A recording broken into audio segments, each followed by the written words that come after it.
Assalamualaikum warahmatullahi wabarakatuh. Jadi di sini kami sebagai tim Wisgen bakal presentasikan tentang penetasan sistem PTKI pada tahun 2024 oleh grup Stormus. Lanjutkan untuk pembahasannya, yang pertama itu ada kronologi penetasan PTKI. Serangan cyber pertama kali dilakukan itu 13 Januari 2024 oleh komunitas ransomware bernama Stormus. Komunitas tersebut berhasil menyentuh ke jaringan PTKI melalui celah keamanan di salah satu aplikasi yang digunakan. Dan kemudian pada tanggal 14 Januari, Today Cyber News di Twitter itu mencuit akun ini merupakan media sosial yang fokus pada berita-berita tentang cyber. Mereka memberitakan hacker mengeksploitasi jaringan PTKI dan mencari data-data sensitif yang dapat dicuri. Pada tanggal 14 Januari, hacker mengirimkan pesan kepada PTKI untuk menuntut tebusan sebesar 11,69 Bitcoin atau sekitar 7,7 miliar. Jika tebusan tersebut tidak dibayar dalam 15 hari, hacker akan mengancam untuk membocorkan data sensitif yang dicuri. Kemudian serangan ini tentu dapat menimbulkan kekhawatiran publik karena banyak data pribadi mereka yang ada di PTKI. Terus banyak orang yang khawatir seperti data pribadinya terekspos seperti nomor KTP, nomor rekening, dan nomor telepon. Kemudian menurut data yang beredar, terdapat 82 kredensial karyawan PTKI yang mengalami kebocoran, 22,5 data kredensial pelanggan, juga 50 kredensial dari karyawan perusahaan lain yang melakukan kemitraan dengan PTKI. Data kredensial tersebut didapatkan dari kurang lebih 3.300 URL yang menjadi surface serangan eksternal pada situs PTKI.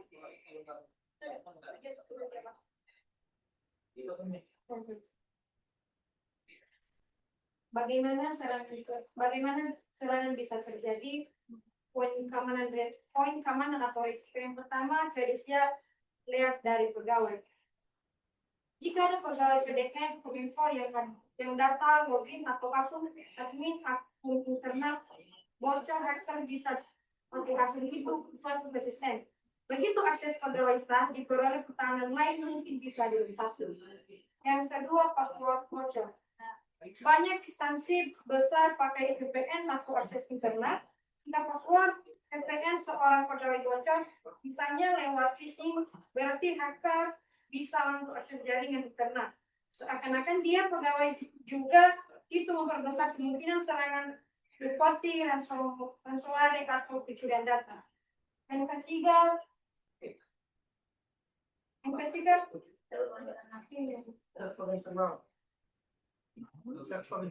server internal tanpa patch. Jika server dalam PDN atau layanan internal tidak rutin di-update atau patch, maka bisa ada celah yang bisa dieksploitasi. Hacker bisa masuk lewat celah itu tanpa perlu username atau password sah. Yang keempat, expose database atau microfilter viral. Jika database itu sistem internal dikonfigurasi salah sehingga terbuka atau bisa diakses dari luar, port terbuka, firewall lemah, maka hacker bisa akses data sensitif atau insert, malware atau ransomware langsung tanpa deteksi. Dan terakhir, social engineering. Bisa terjadi phishing kepada pegawai meminta akses token atau emas penting. Misalnya, hacker menyamar sebagai pihak internal atau vendor Lalu pegawai yang kurang waspada memberi akses, ini membuka jalur masuk tanpa harus hatch teknologinya terlebih dahulu.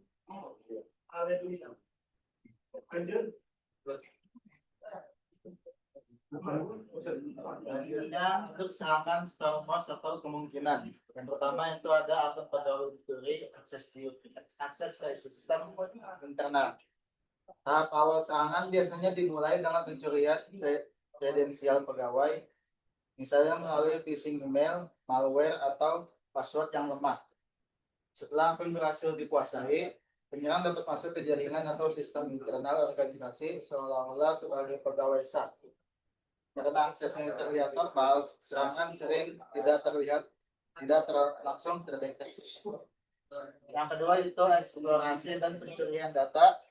Setelah berada di dalam sistem, penyerang melakukan eksplorasi atau reconnaissance untuk memetakan struktur jaringan, database, server, dan hak akses.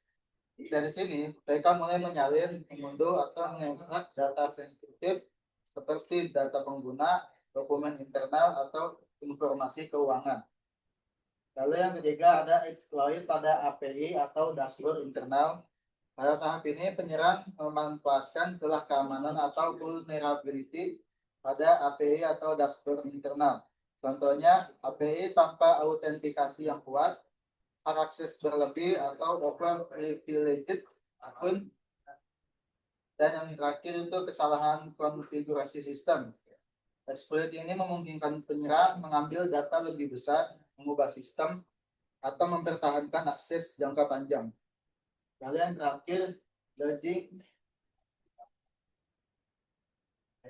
terakhir, pengumuman klaim kebocoran. Tahap terakhir, publikasi klaim kebocoran data, biasanya melalui forum hacker, dark web, dan media sosial. Tujuannya bisa untuk pemerasan, mencari reputasi di komunitas peretas, atau menekan korban agar membayar tebusan.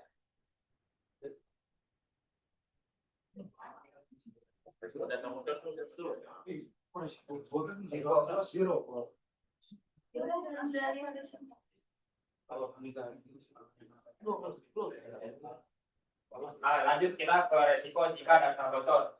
Nah, beberapa hal akan terjadi seperti penggunaan identitas pelanggan. Jika hal tersebut terjadi, dampaknya akan sangat besar. Yang pertama itu si penyerang bisa melakukan pencurian identitas, sehingga penyerang tersebut bertindak memakai akun si korban. Terus juga bisa seperti kayak ini apa sih namanya? Jadi si pelaku ini memakai identitas korban untuk kayak seperti penjualan apa sih, pinjaman online gitu. Kan sekarang banyak terjadi. Pinjol. Nah, yang kedua itu penyalahgunaan login karyawan. Nah, dampaknya si penyerang ini bisa mengakses si sistem KAI ini dan bertindak sebagai karyawan. Dan ketiga itu potensi sabotase sistem operasional. Nah, si penyerang juga bisa apa sih namanya, merusak sistem sehingga keberangkatan kereta itu bisa tertunda atau sehingga bisa down servernya. Dan terakhir itu fraud phishing terhadap pelanggan. Phishing juga sangat spesifik. Misalnya pengirim email seolah-olah dari KAI dengan data apa sih, data dari pelanggan. Nah, sekarang memang banyak terjadi seperti itu, mengatasnamakan sebuah instansi, tapi itu sebuah penipuan. Oke, lanjut. Ya, untuk pencegahannya, untuk pencegahannya itu dengan hardening server, yaitu yang pertama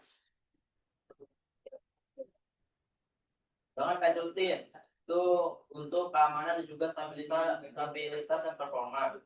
Dan yang kedua, disable port yang tidak digunakan untuk mengurangi potensi serangan dengan menutup jalur yang tidak digunakan. Yang ketiga, untuk encrypted database untuk menjawab pencurian data pribadi, finansial, dan lain-lain.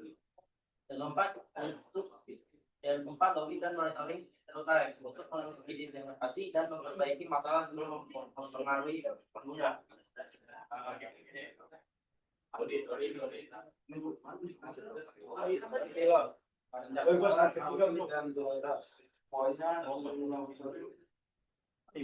Audit keamanan tahunan yang bertujuan untuk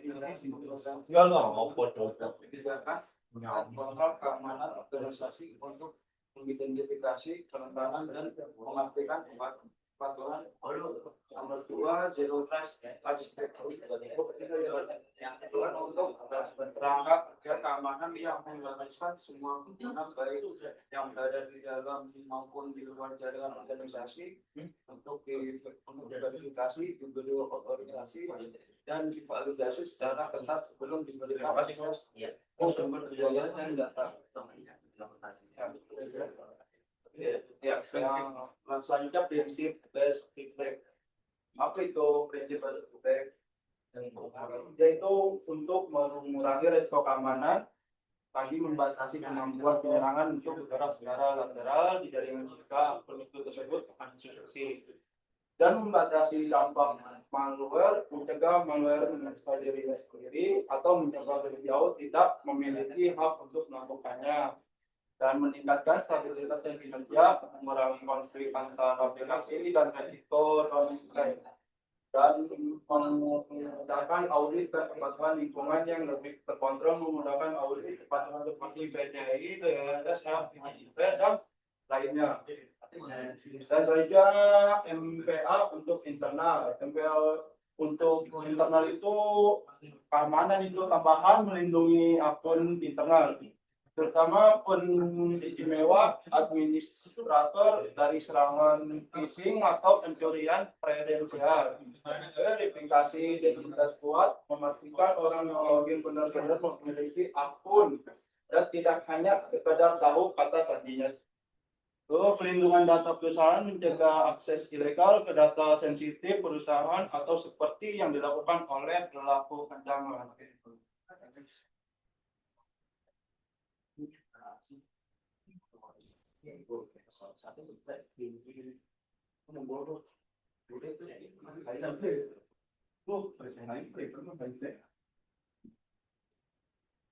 Pertama, tindakan untuk sebuah kebocoran, maka ada validasi klien.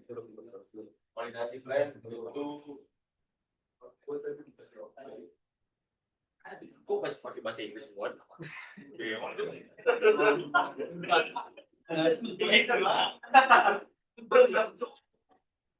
Oke, bahasa Inggris semua sih. Sabar mana ada kesalahan teknis. Bahasa Inggris kok nanti.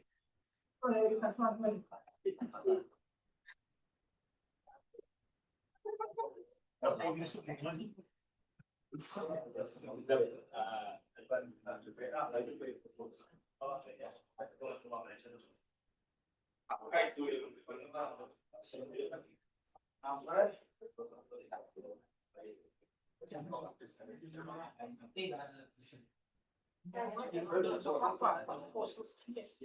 tindakan kebakaran itu adalah ada masih satu tanggapan cepat dalam penanganan tidak adalah langkah paling panjang untuk menentukan kebocoran dan membatasi kerusakan serta validasi klaim kebocoran.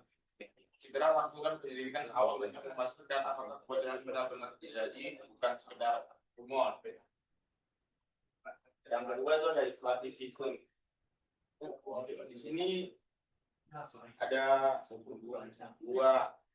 Yang pertama itu ada data akses, data atau ubah kredibilitas akses atau data sandi, kunci, API dan lain-lain, dan itu dicurigai setelah disetujui. Yang kedua ada blokir jalur keluar. Jika kebocoran masih berlangsung, coba blokir jalur komunikasi data keluar yang tidak sah.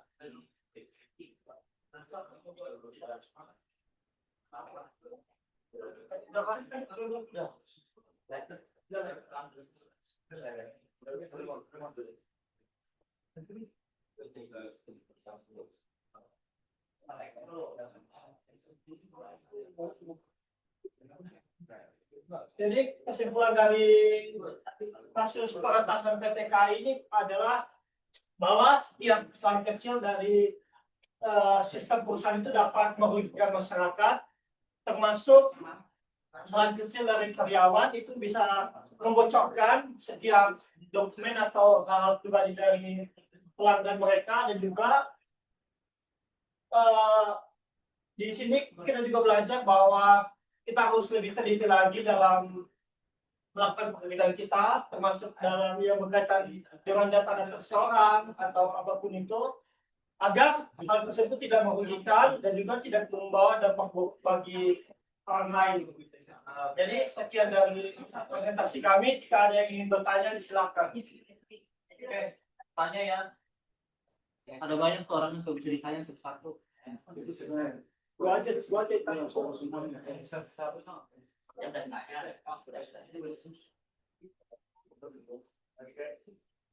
Itu tanya enggak?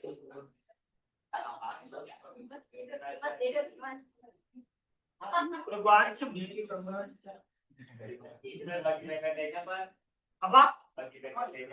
Nggak boleh. Nggak boleh, lu mau nanya desain berapa, gua tunjukin.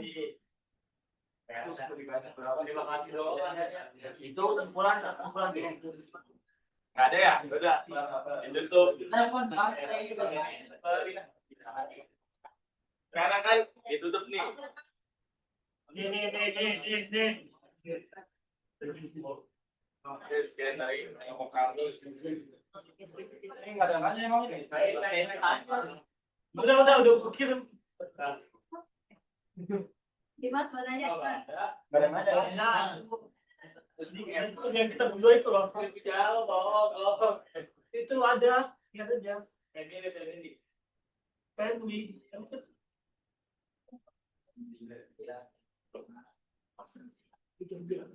Jawab di depan dong. Jawab di depan. Ah, ini dia menjawab kita.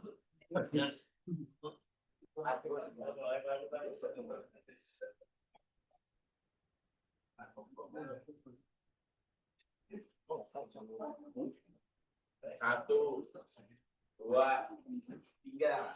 Udah nih, cari tanya lagi nih. Oke. Gak ada ya? Ini Bas. Yang lain barengin aja. Ini sini aja, Tim. Roti ini.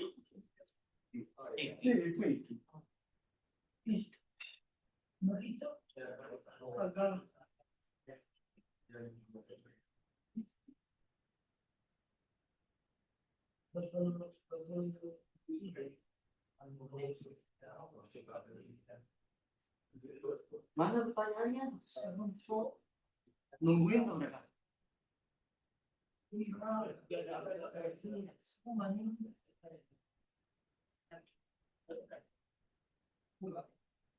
Ayo tanya. Oh iya boleh. Oke, salah. Ya, Kan nanya kan, oke Bang, data apa saja yang paling rentan jika terjadi peretasan pada sektor PTKI? Data apa aja? Paling rentan. Nah, ya, mau diskusi nih, mau diskusi. Gue mau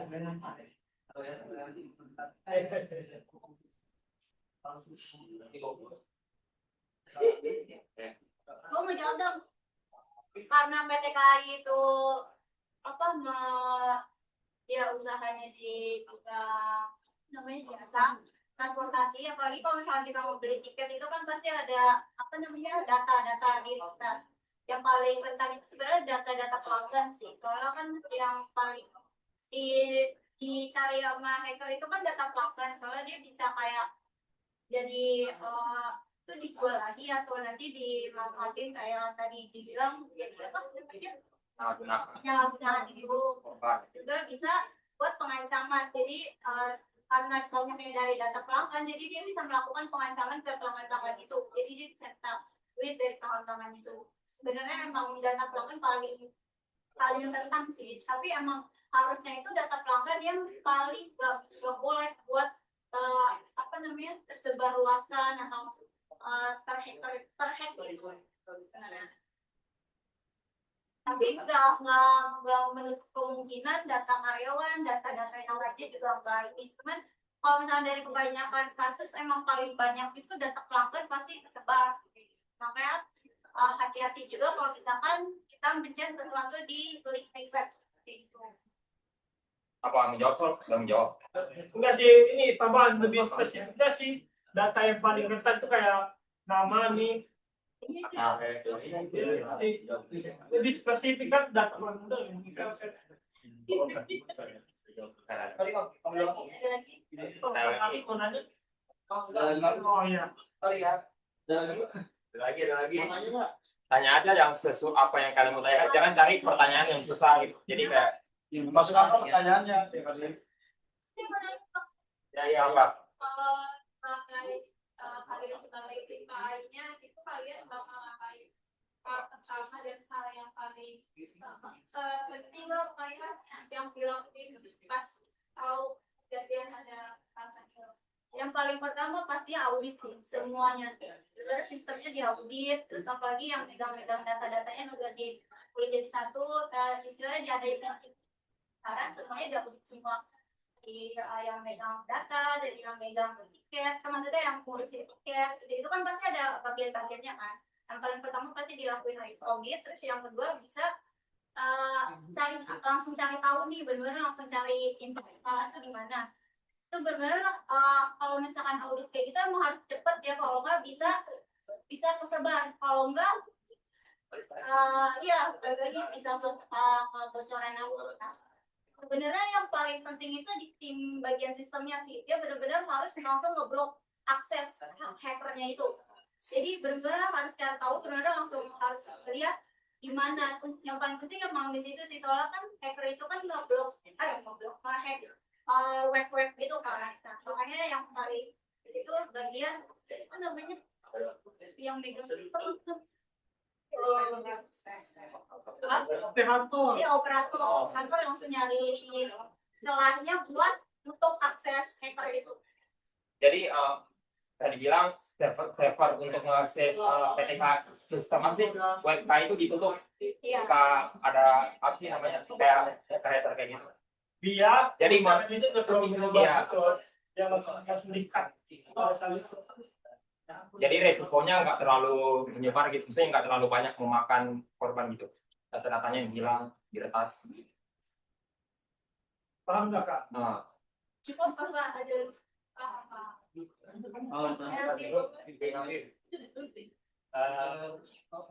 Gimana sih cara membangun kepercayaan publik terhadap usaha seperti dari perdagangan?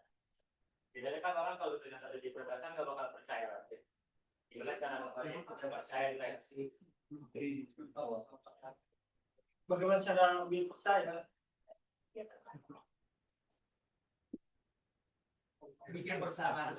Kita kasih iming-iming aja, dapat 1 Bitcoin nanti kalau ini. enggak, misalkan kepercayaan pelanggan kan emang paling susah ya. Apalagi kan kalau misalkan kita punya bisnis, yang paling penting itu kan namanya pelanggan gitu.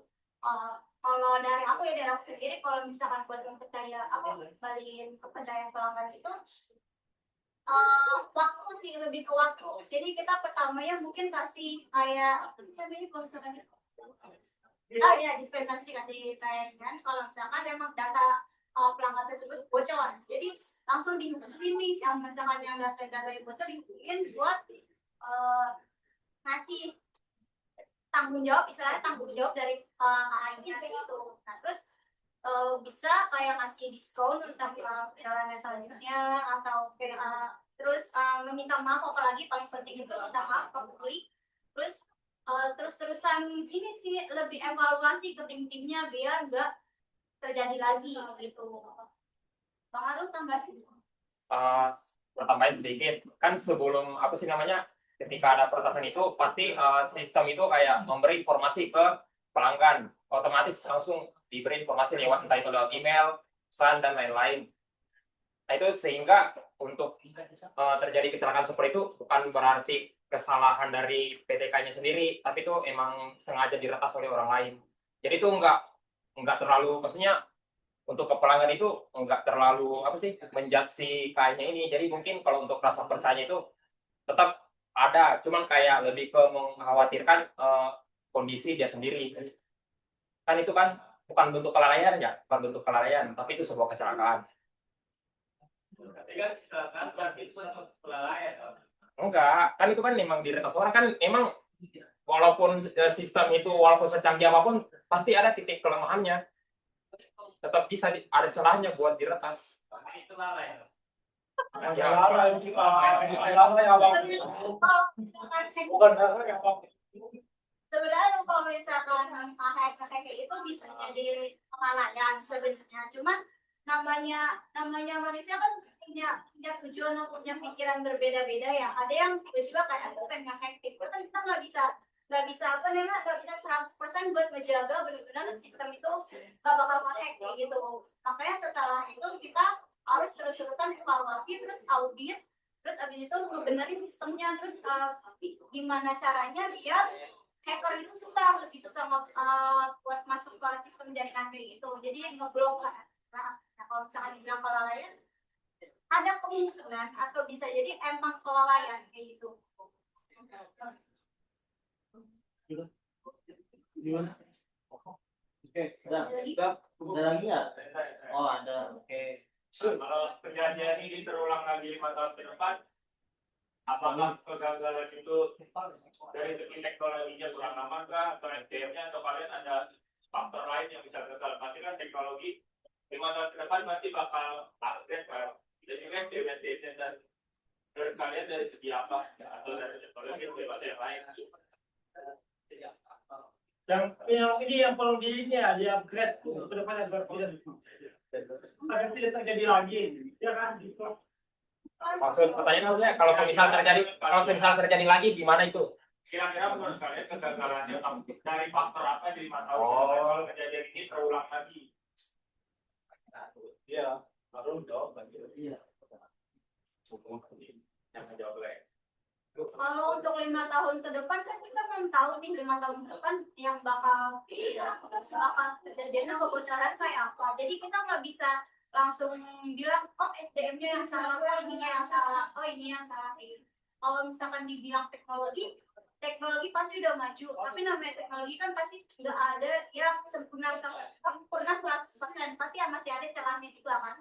Ada positif juga kan. Kalau misalnya bilang SDM, kita kan SDM juga masih terus-terusan buat belajar gitu. Jadi nggak semua SDM bisa disalahkan juga. Tapi kalau misalkan memang dari kelalaian itu patut untuk kasus sih maksudnya di edukasi lain. Sama satu lagi teknologi Ya nggak tahu dari segi kalian. Kenapa teknologi Mungkin atau dari SDM mungkin dari kalian ada yang lain kayak kalau misalkan dibilang SDM mungkin, tapi kalau bukan dibilang teknologinya kurang, mungkin dari PTKI-nya belum terlalu sampai yang teknologi pada saat itu. Jadi ngerti nggak? Misalkan teknologinya udah 5.0 nih, tapi di KI masih 4.0, jadi dia masih kurang satu lagi ya, masih kurang satu tingkat lagi kayak gitu. Oke, tadi kan dari SDM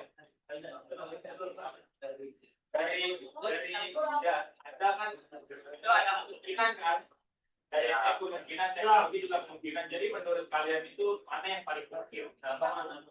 Kalau menurutnya gua Kalau dari teknologi kan pasti upgrade terus kan. Dan tadi ada yang namanya nggak sempurna 100% kan. Nah, yang menurut kalian mungkin itu yang paling mana? kalau Human error paling sering itu human error. SDM. Iya, masuk SD. Soalnya kan kadang kalau misalkan kita mau hack pasti ada aja yang salah, pasti ada aja yang keliru. Bisa jadi kan human error ya. Cuma kalau misalkan dibilang human error juga belum tentu, tapi kita belum tahu 5 tahun ke depan itu kejadian kayak apa. nah, apalagi melihat perkembangan teknologi saat ini pasti 5 tahun ke depan bakal lebih canggih lagi ya, dan mungkin softwarenya bakal ditingkatin, tapi si penyerang juga bakal lebih pintar ke depannya, bakal bisa melihat celah apapun ke depannya, karena setiap manusia itu pasti setiap tahun itu belajar, begitu juga penyerangnya. Pasti meskipun sekali sudah ditangani, dia pasti mencari cara lain ke depannya agar bisa menembus lagi dari software dari PTKI tersebut. Begitu sih untuk jawaban gue sih dari Nopi. Ada lagi? Oke, terus lagi dari kadang ya, tanya. Ya. tadi kan bahas tentang server yang di dalam terus ya, punya KAI kan. Tapi kalian tahu kan kalau KAI itu pakai pihak ketiga berjualan. Contoh beli di tiket.com, kalau misalkan gimana ya? Itu contoh di tiket ya. Tapi yang sebenarnya terjadi di KAI itu sendiri, bahkan untuk tab 1 aja itu pakai pihak lain kan. Bukan buatan KAI sendiri kan, misalkan pakai flash BCA atau apa. Atau alat penyedia alatnya aja ada pihak ketiga juga. Kalau misalkan kalian sebagai tim nih, tim misi keamanan di sana, ternyata serangan dari pihak ketiga gimana? Munculnya dari pihak ketiga, bukan dari pihak kalian, tapi dari pihak ketiga masuk untuk mengambil data kalian. Menurut kalian gimana tuh antisipasinya, apa yang harus kalian lakukan?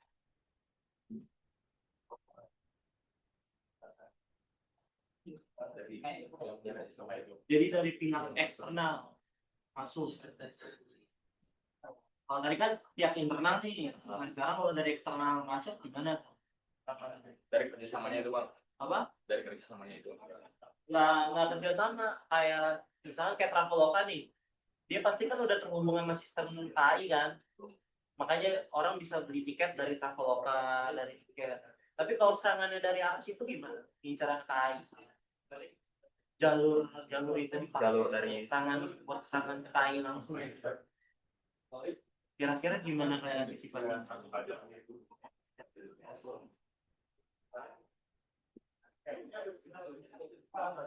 Apa diskusi aja dulu diskusi.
Oke, baik lagi nih.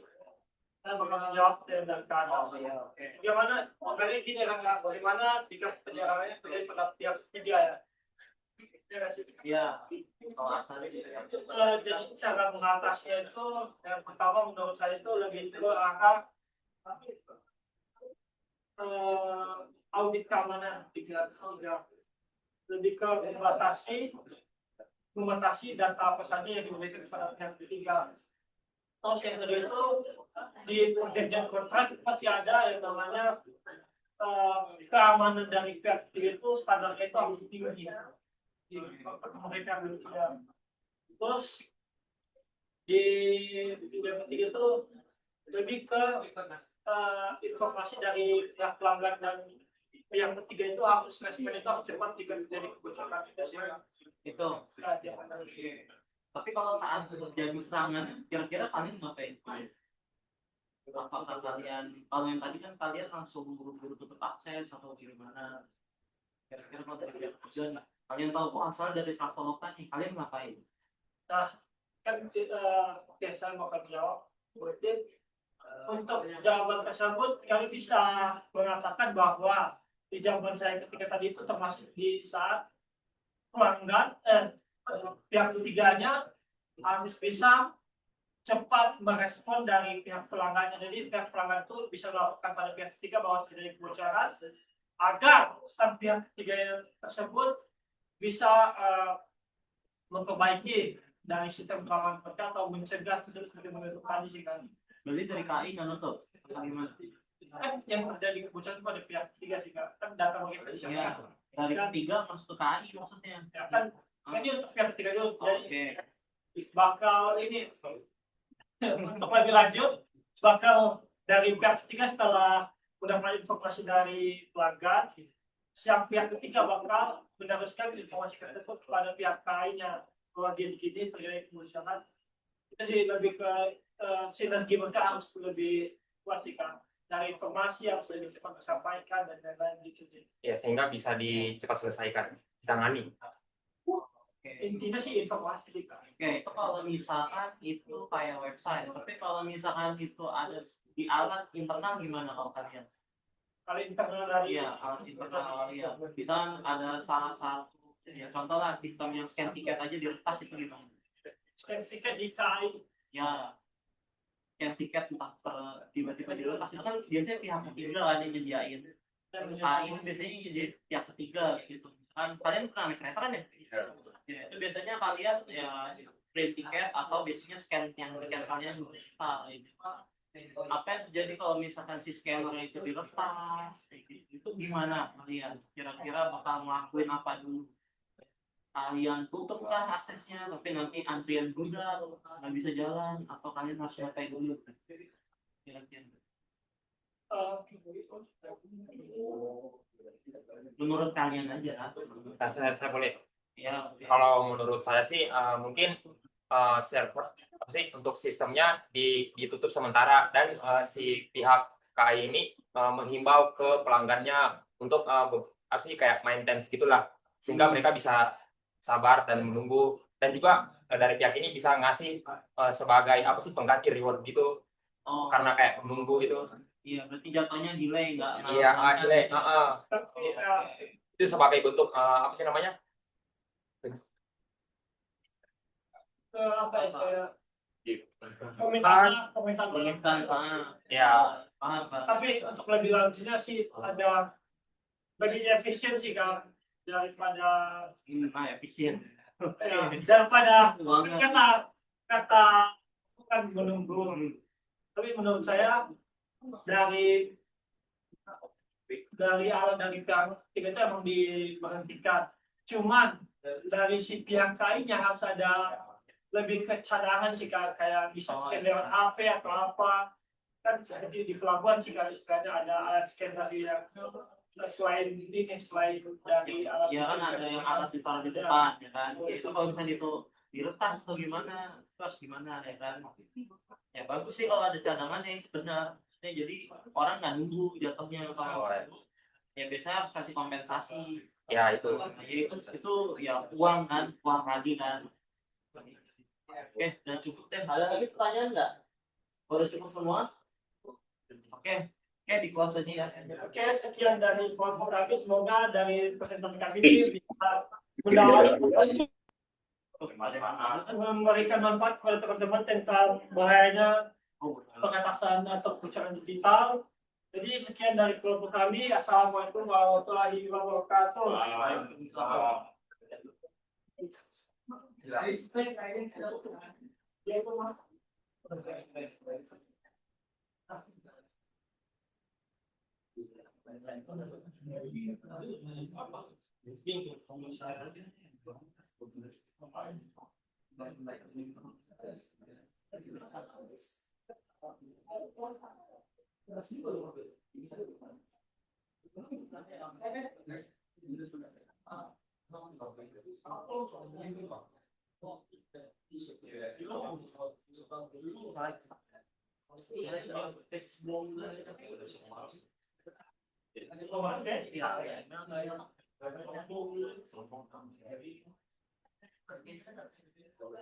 Ada bilang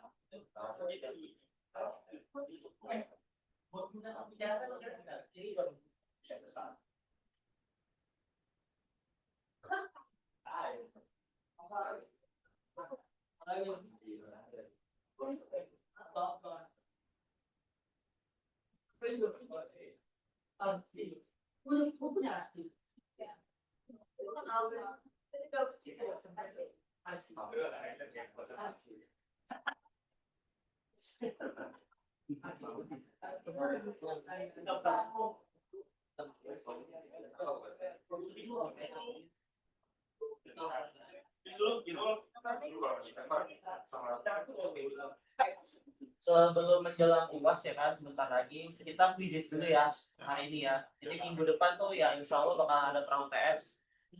Jadi sebelum itu ya dipahami ya baik-baik soalnya. Ya, oke. Itu jadi kita lanjut ke quiz dulu ya. Ntar sama yang share itu di grup juga ada sudah share ya.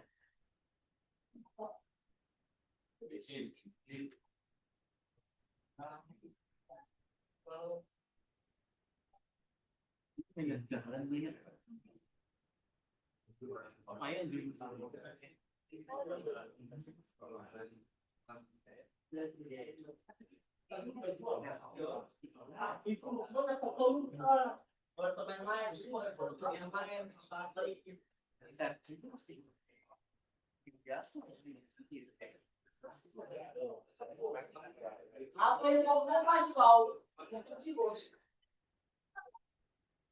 Oh, cek kalau mau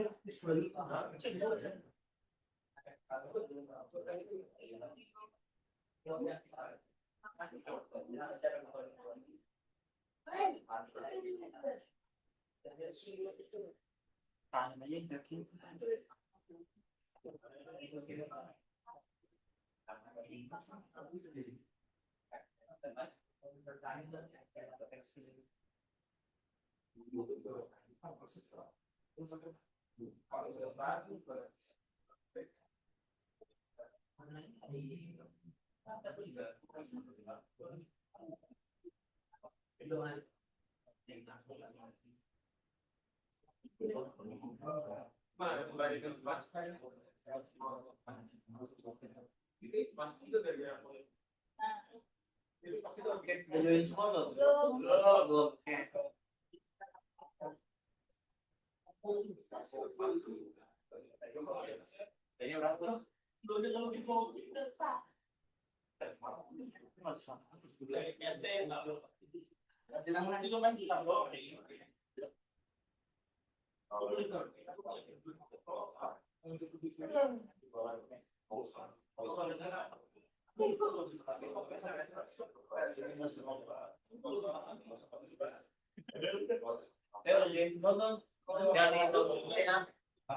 Yang di Zoom kalau ikut quiz segera ya.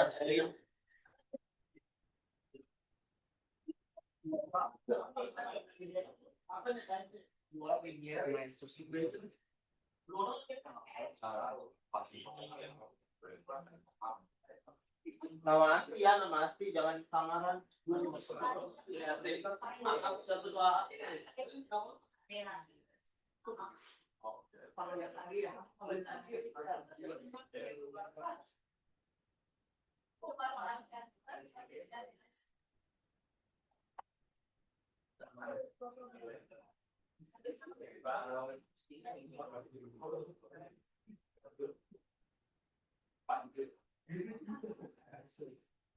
Udah semua?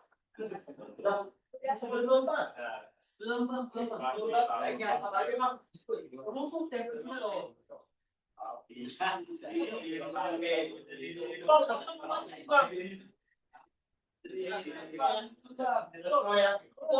Oke.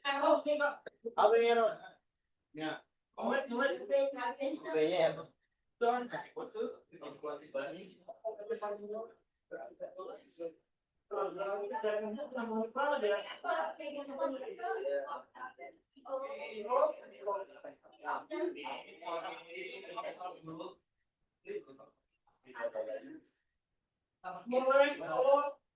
Itu belum ini kita.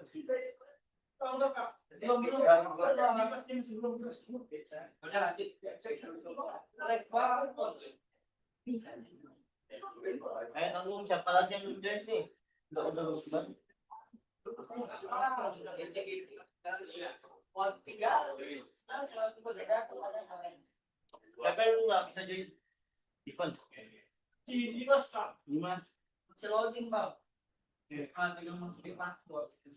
Ini yang dikoneksinya panjang apa kalau koneksi?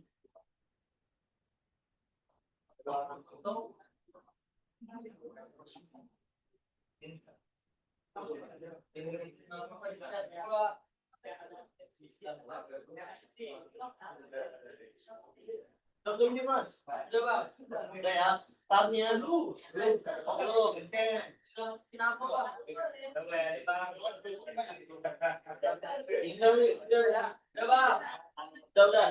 Udah. Udah nih, udah semua ya.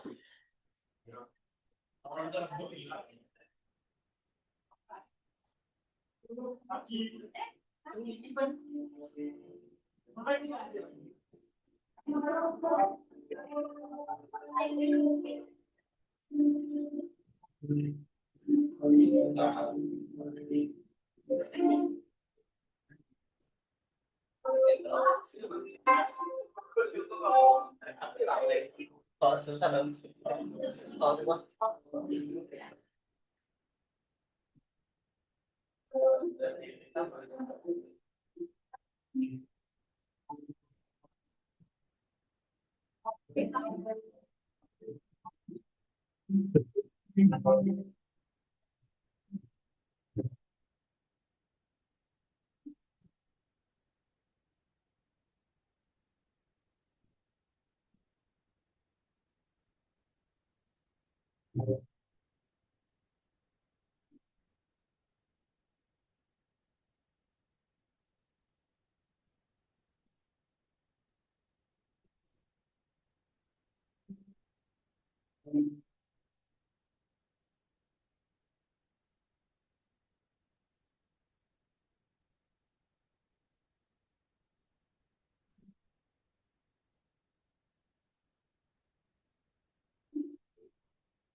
Tanya.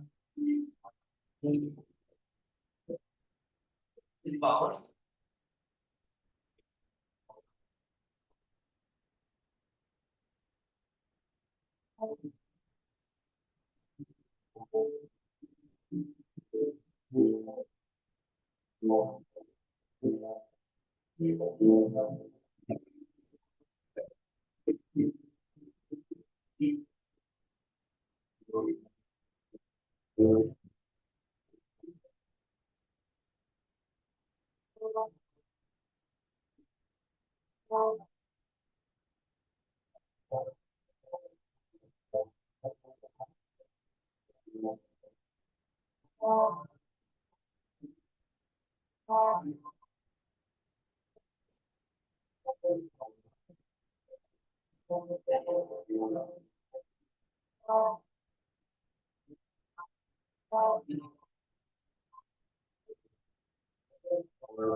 Patri jago tuh Patri.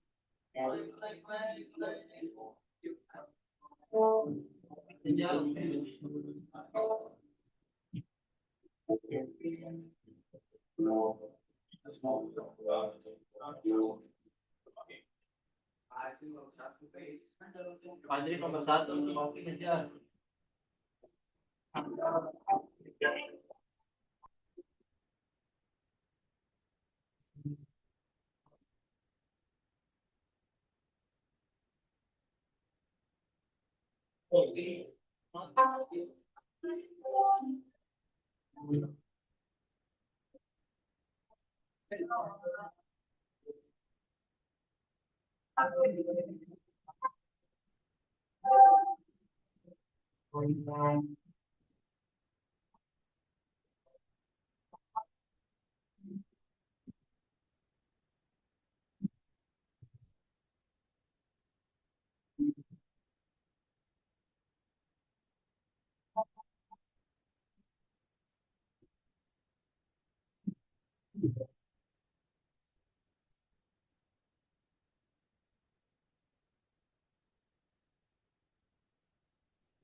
Pada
lihat tuh, kalau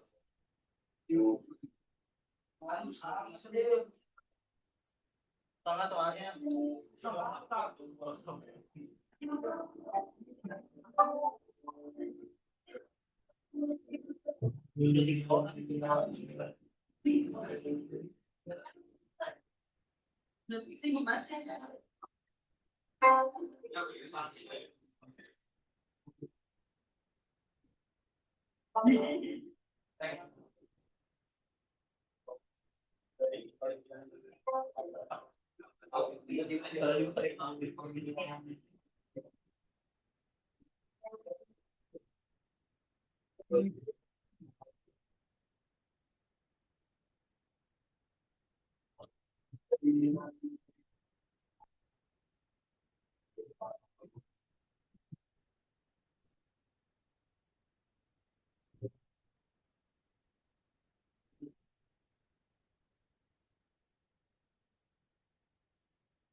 udah pada nyampe belum itu?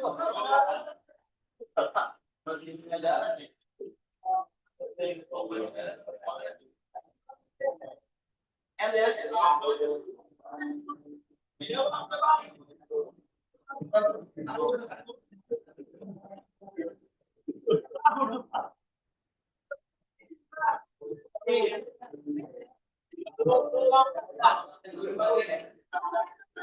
Jangan turun kan? Turun. Tadi di itu Oke, di ya. di aku dan ngasah. Dua, Orang udah bang. Iya. Oke,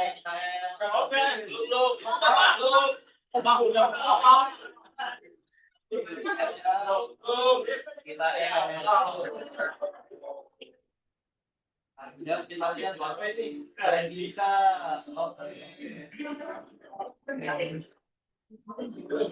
itu udah gede-gede kan iya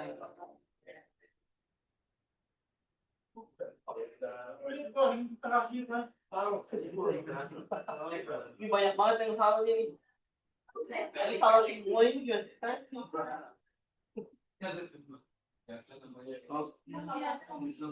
Siap dua lepas. ya kita screenshot ya ini ada 3 pemenang nih MP. Afif Maria Marendika nih ya faktor tinggi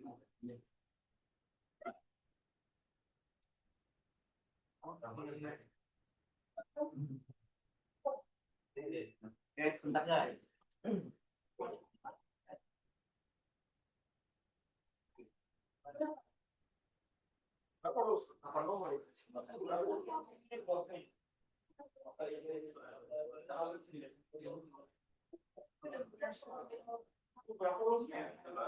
gimana soal susah nggak susah ya dipahami ya jadi ya kurang lebih nanti kalian akan ketemu yang kayak begitu juga yang mirip-mirip saya seperti jadi tadi ada susun kata juga ya siapa yang pernah di situ maksudnya ngulang terus dua kali ya tapi ada yang lancar-lancar aja nggak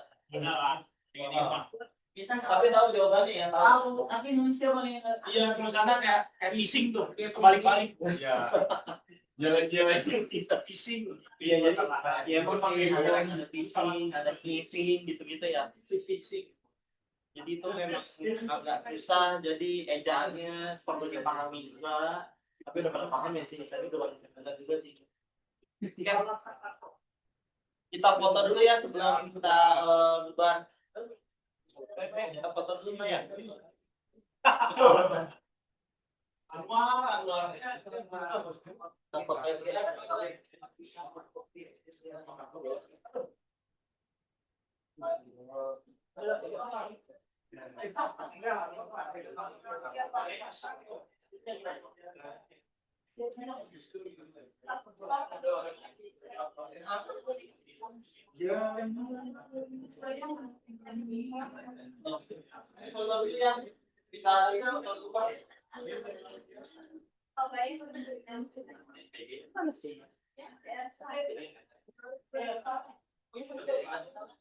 Ayo, terakhir lo nanya lihat ini ya, lihat kamera ya.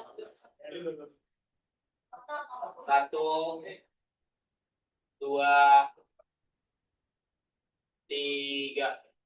1, 2, 3. 3, 2, 1. Oke, terima kasih ya. Assalamualaikum warahmatullahi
Salah. absen dulu sama 12 belum. Tapi ini 12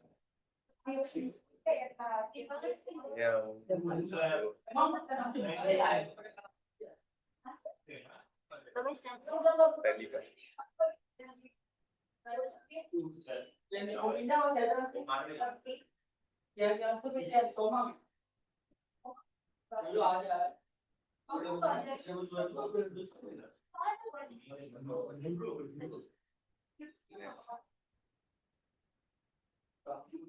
Kasih ya, Kak.